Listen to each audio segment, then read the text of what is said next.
Hi everyone. In today's video, you are going to learn how to mark an email as personal, private, or confidential in Outlook in 2026.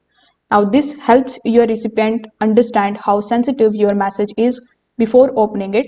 So, let's walk through it step by step. First of all, you need to open Outlook application on your computer, or you can also open it in your web browser.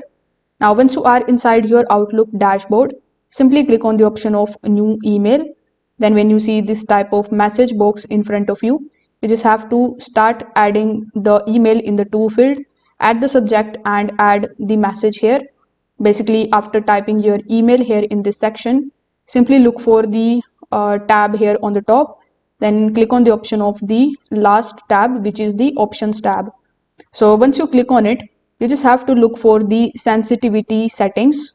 Here in the sensitivity settings, you just have to basically click on the drop down menu to choose the personal, private and confidential based on how secure your message is. When you select the option of personal, it is going to tell the receiver that the message is meant only for them. When you select the option of private, Outlook restricts some actions like editing and forwarding inside certain email systems.